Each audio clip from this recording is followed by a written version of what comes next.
une motion de censure du gouvernement Barnier sur les questions de politique étrangère et sur l'engagement contre la Russie. Et ils doivent faire tomber ce gouvernement. Parce que si le gouvernement Barnier, avec notamment ces espèces d'histrions hystériques que sont M. Barrot et M. Haddad, qui est lui alors carrément un agent américain et qui s'occupe, paraît-il, des affaires européennes, si le gouvernement Barnier tombe sur cette question, ça sera d'un seul coup un coup d'arrêt fondamental à notre implication dans un conflit avec la Russie.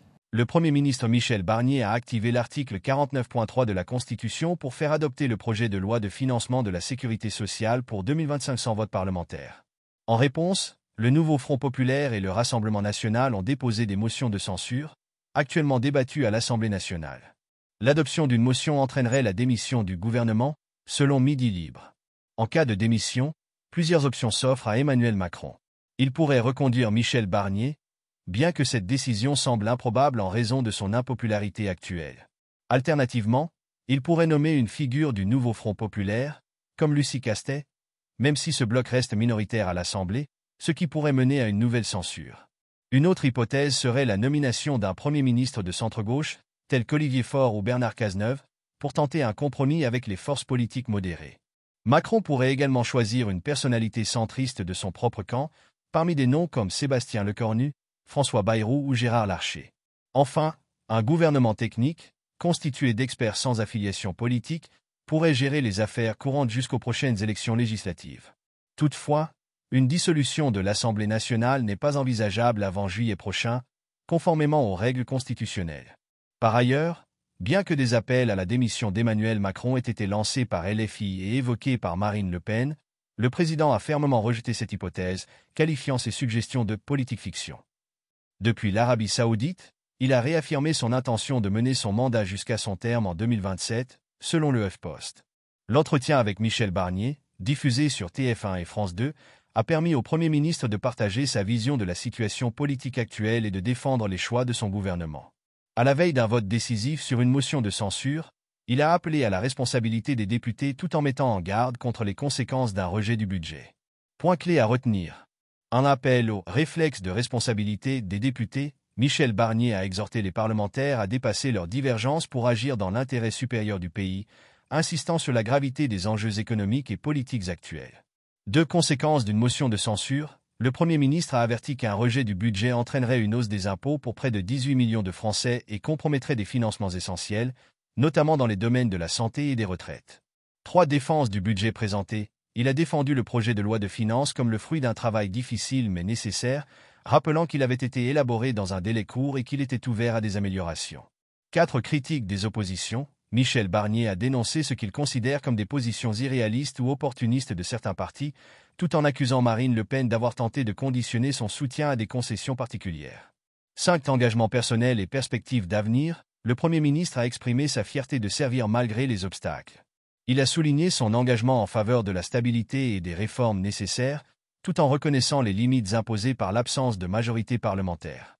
En conclusion, cet entretien met en lumière les difficultés de gouvernance dans un contexte politique tendu et les efforts du gouvernement pour préserver la stabilité. Question pour nourrir la réflexion. Les députés devraient-ils voter en priorité selon leurs convictions politiques ou privilégier l'intérêt général en période de crise ? Comment restaurer la confiance entre les citoyens et leurs représentants dans un contexte politique aussi fragmenté ? Je vous laisse avec le point de vue toujours sensé de Français Asselineau.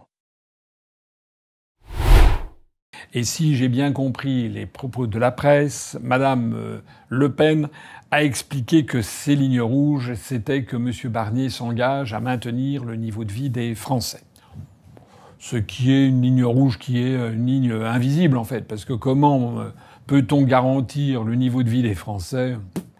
On ne le sait qu'avec le temps, qu'avec des mois, 1 mois, 2 mois, 10 mois, 1 an, 2 ans. C'est après coup qu'on voit si le niveau de vie a pu évoluer en plus et en moins. C'est pas sur le champ. Donc c'est en fait un critère qui n'est pas parfaitement clair et voilà. On ne voit pas très bien ce que concrètement ça veut signifier. Alors moi, je lance ici un appel vraiment fondamental, à la fois à Madame Le Pen, au Rassemblement national, et aussi à tous les Français qui m'écoutent, qui doivent intervenir immédiatement auprès de leurs députés, que ce soit des députés du RN ou que ce soit des députés du nouveau Front populaire. Parce que mon appel s'adresse aussi non seulement à Madame Le Pen, mais aussi à Monsieur Mélenchon, mais aussi au Parti communiste, à Monsieur Roussel, mais aussi au Parti socialiste, à Monsieur Faure, et également, si possible, à Madame Tondelier de EELV. Il faut absolument que le Rassemblement national et le NFP déposent et votent une motion de censure aujourd'hui, maintenant, pas dans 3 semaines, maintenant, et pas sur les questions budgétaires, pas sur les questions promettez-nous de garder le niveau. Non, non, non. Il y a quelque chose qui est beaucoup, beaucoup, beaucoup plus grave encore que le niveau de vie.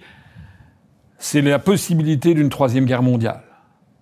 Actuellement, il suffit de regarder les déclarations des dirigeants français, tout spécialement de cet individu qui sert de ministre des Affaires étrangères, M. Jean-Noël Barrot, et qui est complètement incompétent, qui est très inquiétant, qui a des yeux de fou, en fait. Alors, M. Jean-Noël Barrot, en faisant les déclarations qu'il fait, et en ne laissant entendre que la France va donner le feu vert pour que l'Ukraine tire des missiles de fabrication française, des missiles Scalp contre le territoire russe, M. Jean-Noël Barrot est en train de nous entraîner dans un conflit direct avec la Russie, mais au nom de quoi ? Qui lui a donné l'autorisation ?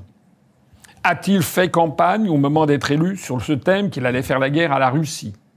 A-t-il vérifié, lui, et puis également Barnier et également Macron, ont-ils vérifié que les Français sont d'accord pour cette décision d'une importance stratégique que personne ne saurait sous-estimer, qui est de nous entraîner dans un conflit frontal avec la Russie, puisque les missiles Scalp, il faudra des techniciens français pour les faire fonctionner. On en prend également ces jours-ci, ce matin même, que M. Macron est en contact avec le Premier ministre britannique Starmer pour envoyer des troupes au sol, des troupes britanniques et des troupes françaises en Ukraine, des troupes au sol, au cas où les États-Unis de Donald Trump se retireraient. Eh bien, il faut que les Français disent non. Et comme ils ne peuvent pas le dire, c'est aux députés de le faire. Je demande solennellement que Mme Le Pen et les dirigeants de NFP déposent, dans les jours qui viennent, une motion de censure du gouvernement Barnier sur les questions de politique étrangère et sur l'engagement contre la Russie. Et ils doivent faire tomber ce gouvernement. Parce que si le gouvernement Barnier, avec notamment ces espèces d'histrions hystériques que sont M. Barrot et M. Haddad, qui est lui alors carrément un agent américain et qui s'occupe, paraît-il, des affaires européennes, si le gouvernement Barnier tombe sur cette question, ça sera d'un seul coup un coup d'arrêt fondamental à notre implication dans un conflit avec la Russie. J'ai rien à ajouter. Maintenant, c'est à vous de jouer.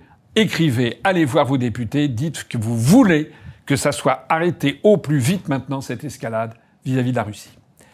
Vive la France!